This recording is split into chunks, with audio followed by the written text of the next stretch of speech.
entre otras cosas habla de que, bueno, había 2.000 personas más, se contrataban servicios de seguridad por 24.000 pesos la hora, cuando ahora lo contrataron por 16.000. O sea, esto es lo que engloba un poco la visión del gobierno, en donde por supuesto también acaba de entrar la motosierra, o ya entró. Me gustaría que usted nos cuente cuál es su postura, doctor. Nuestra postura en el hospital es que la salud no es un gasto, es una inversión. El gobierno claramente está demostrando que no piensa que la salud es una inversión. Esto de todas formas no es un conflicto nuevo. Nosotros hemos hecho, la misma gente que estamos intentando hacer paros ahora porque no tenemos más aire, hemos hecho unos cuantos paros durante el gobierno anterior, pero la situación ahora se está poniendo cada vez más grave porque la gente está renunciando, porque hace prácticamente 1 año y medio que no tenemos ningún aumento sustancial en el sueldo. Y la verdad que recortando al hospital más grande del país, que hace más del 50% de los trasplantes, que atiende a más del 50% de los pacientes oncológicos, creo que no es el camino. El modelo del Garrahan es un modelo muy particular porque es un hospital que tiene una atención prolongada. A diferencia de otros hospitales municipales o incluso nacionales, nosotros, el personal de planta permanente, vamos de 8 a 4 todos los días. Yo en particular hago también guardia de 24 horas los domingos. Entonces todos estamos muy abocados al hospital. Y números que uno tira así al aire, como redondos, como diciendo, se contrataron 2.000 personas más. Esta gente no tiene la menor idea en qué se contrataron a 2.000 personas más. Ajá. El hospital está repleto de becarios, residentes, gente en formación, equipos multidisciplinarios que incluyen médicos de muchas especialidades, personal no médico de distintas áreas, y eso está constantemente en crecimiento.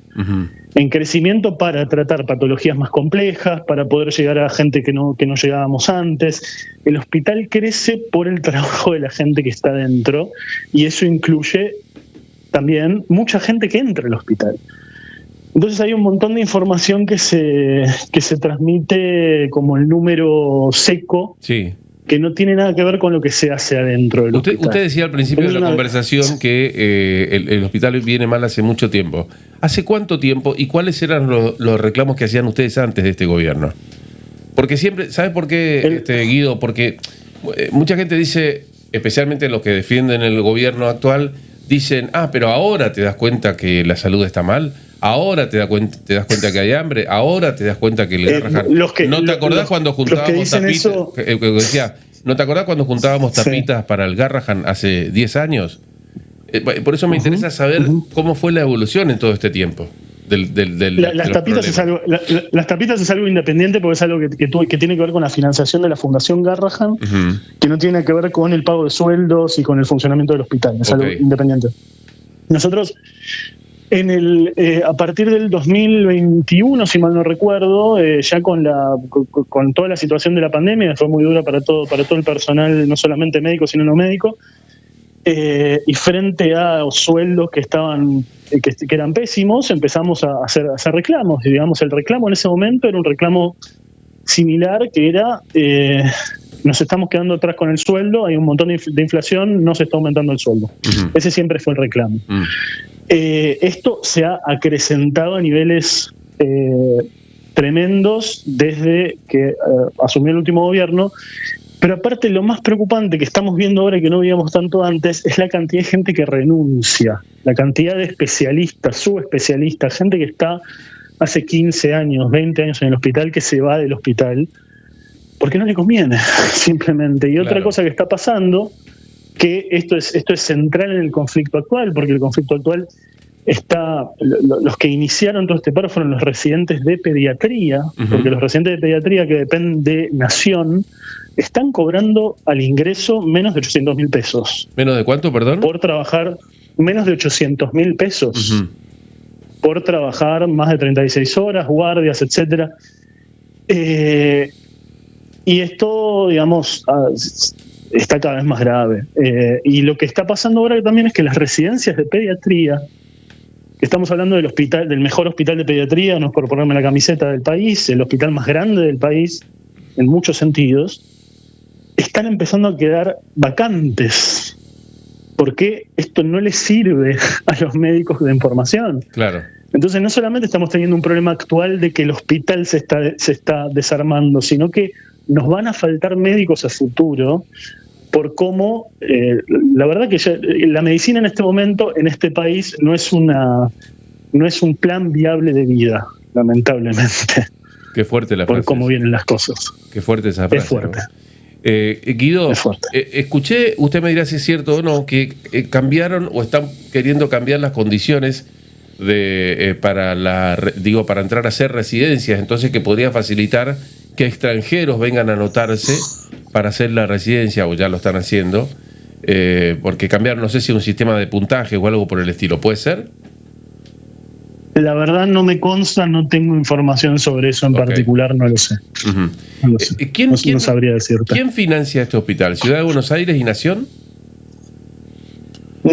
Tengo entendido que hoy en día es Nación en un 80%, Ciudad de Buenos Aires en un 20%, así que en realidad, digamos, los reclamos van a Nación. En algún momento, hace unos años, la financiación era conjunta en un 50% por cada uno, y eso después cambió con el tiempo. Uh-huh. ¿Qué es lo que se viene? Sí. O sea, ¿van a continuar movilizaciones, supongo?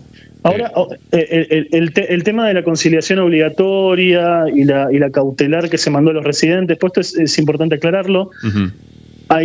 Los residentes ya vienen haciendo paros unos cuantos días. Hoy la intención del personal de planta del hospital era sumarse al paro de los residentes en solidaridad y también para marcar que el conflicto es tanto de residentes como del resto del hospital. Y lo que hizo el hospital fue pedir una cautelar para que los residentes vuelvan a trabajar, que entiendo que los residentes no la van a acatar. Y el gobierno, el Ministerio de Capital Humano, mandó una conciliación obligatoria que entiendo que se va a discutir hoy en asamblea en el hospital para ver si se acata o no se acata. El conflicto obviamente no está para nada terminado. Uh-huh. Bueno, doctor, estamos todos con miedo, estamos todos con broncas, esa es la realidad, y no queremos renunciar al mejor hospital del país. Ese es el objetivo. Y además están ustedes ahí, que son los que brindan el servicio de salud, y después están las miles de familias que acuden al Garrahan con sus niños desde el interior, muchísimo desde el interior, ¿no es cierto?, a solucionar problemas de vida que son importantes. Me decía que yo tenía la cifra de que el 35% de los chicos con cáncer se tratan en el Garrahan. Usted me dice que es el 50%. Son cifras que varían, pero lo que es importante es que es el hospital central en cuanto a oncología pediátrica, en cuanto a trasplante pediátrico. Nosotros, particularmente en neurocirugía pediátrica, hacemos 1.000 cirugías por año. Somos por lejos el servicio que más opera en todo el país, no solo en pediátrico. Uh-huh. Y eso se repite en un montón de servicios del hospital. Uh-huh. Es un hospital muy central para el mantenimiento de la salud de la Argentina. ¿Y hasta donde usted sabe, cuál es el principal argumento del gobierno?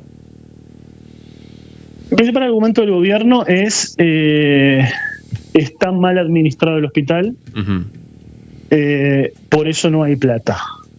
El tema es que la respuesta hasta ahora, que nosotros estamos ahogados en la falta de aumento, es no hay plata, no hay plata, no hay plata, no hay ninguna respuesta intermedia. Vamos a arreglar las cuentas, veremos qué pasa después. Por ahora ese después no llegó, ya llevamos bastante tiempo de supuesto arreglo de cuentas y lo único que estamos viendo en el hospital es recorte. ¿Usted no se está viendo otra cosa de recorte? ¿Tiene más o menos en cuenta, como para decirnos, desde la asunción de este nuevo gobierno, cuánto han perdido de poder adquisitivo, hablando estrictamente de lo que es sueldo, ¿no?, lo que ganan los médicos allí? Sí, la verdad que, o sea, esto cambió tanto con el tiempo que la verdad que no tengo ese número. Pero el año pasado habíamos calculado aproximadamente un 150% anual. 150. Aproximadamente. Uh-huh. En un año se había perdido un 150% del poder adquisitivo. Bueno, pero no, está mal el cálculo, porque no se puede perder más del 100% de algo.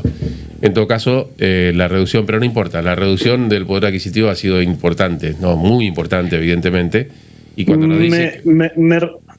Me refiero a que, digamos, atrasados incluso con respecto a la inflación. Está bien. O sea, profundamente atrasados con respecto a la inflación. Sí, a ver, pongámoslo de esta manera. ¿qué recomposición salarial tuvieron en total desde que asumió el gobierno? ¿Tiene ese número? Porque ahí hacemos la comparación Sí, con claro. cuánto ha sido la inflación desde que asumió el gobierno y vamos a sacar el cálculo, ¿no? Pero más o menos, ¿cuánto ha sido? Mira, Sí. hubo un par de aumentos del 1% que realmente no los recuerdo porque son tan someros que no los recuerdo. Y tuvimos el único aumento, entre comillas, sustancial, fue un aumento del 10% del básico del sueldo, que fue hace unos meses. Que el básico del sueldo, de hecho, es un porcentaje del sueldo que es bastante bajo. Bueno, eso lo indica todo, ¿no? Doctor, aquí estamos, volvemos a hablar en cualquier momento. Nos preocupa, nos interesa el tema, por supuesto. Así que muchas gracias por habernos atendido, ¿eh? Gracias por el interés, que tengan buen día.